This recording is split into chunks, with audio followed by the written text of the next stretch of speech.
Bonjour et bienvenue sur Flash TV. Aujourd'hui, lundi 31 octobre 2011, voici les titres de cette édition.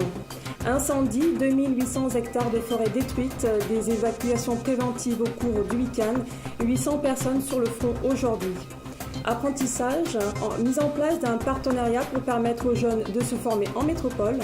Lumière, paillettes et couleurs, le défilé du Deepavali au Colosse a tenu toutes ses promesses.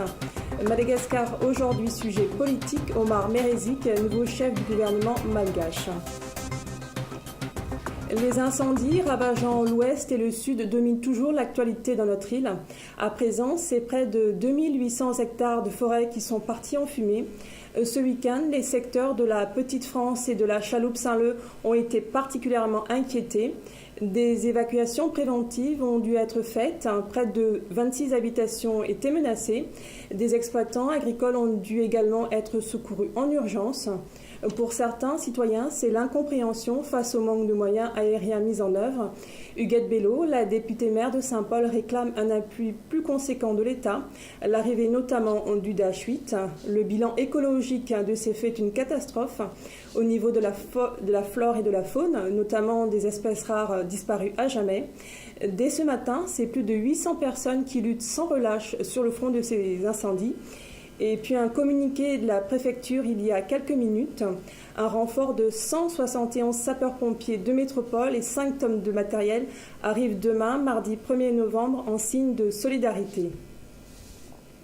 Apprentissage et mobilité, c'est en substance le partenariat mis en place notamment par le Conseil général, la Chambre des métiers et le comité des Réunionnais pour leur mobilité en métropole. Particulièrement touchés par le chômage dans notre département, les jeunes sont encouragés et soutenus dans des filières d'apprentissage sur le territoire hexagonal. Tambour sacré, danse traditionnelle, chars phosphorescents. La 22e édition des festivités du Deepavali se tenait au parc du Colosse. Il a tenu toutes ses promesses, des images lumineuses signées Sophie Nourri.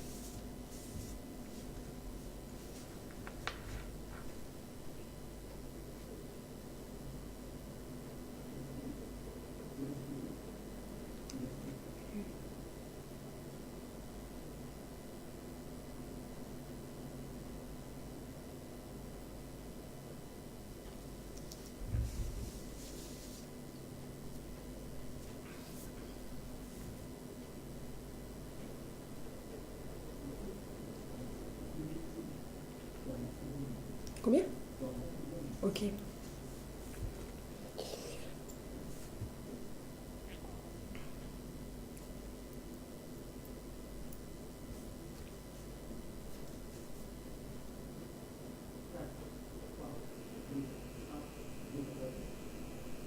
De nos confrères de Viva Événement, aujourd'hui, un sujet politique. Le président Radjoline désigne un membre de l'opposition, Omar Merezic, à la tête du gouvernement.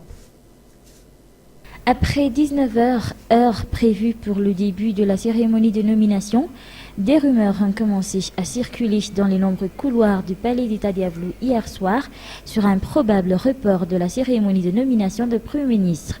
Rien n'y fut. La cérémonie a bel et bien eu lieu, sauf que ceux qui étaient présents ont dû attendre 3 heures avant de connaître le nom du successeur d'Albert Camille-Vital. Il était plus de 23 heures quand le président Andras Wilm a fait son entrée dans cette salle après avoir discuté longuement de cette nomination avec la délégation de la Troïka de la SADC, menée par Marius Fransman, le vice-ministre sud-africain chargé des affaires étrangères, ce dernier qui a rejoint l'assistance peu de temps après. Un parterre de politiciens, notamment ceux qui ont signé la feuille de route, ont composé l'assistance. Opposants et fervents partisans du régime actuel étaient tous représentés. On a également remarqué la présence massive des membres de la société civile.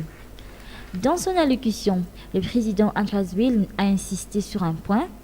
Il n'a subi aucune pression de la part de qui que ce soit sur cette nomination, contrairement aux rumeurs qui ont circulé durant les séries de consultations à Maastricht. Il a choisi Omar Merezic. Telle est sa décision, a-t-il réitéré sur un ton ferme. Omar Merezic a été proposé par la mouvance Zafelber, c'est-à-dire un candidat de l'opposition. Il devra conduire le pays vers les élections. En nommant ce nouveau chef de gouvernement, sans avoir été influencé ni obligé, le président Al-Razouil n'a pas manqué à sa fonction, celle de veiller et garder la souveraineté nationale. Un président qui a également entretenu le suspense autour de cette nomination jusqu'à la dernière minute. Néanmoins, les représentants de la communauté internationale, eux, étaient restés jusque tard dans la nuit pour attendre cette nomination. Une manière de dire que la communauté internationale soutient entièrement cette démarche entrant dans le cadre de... C'est la fin de cette édition. Merci de l'avoir suivi. Demain, mardi 1er novembre, bonne fête à tous les saints. Je vous retrouve mercredi pour l'édition de la mi-journée. Très bon après-midi.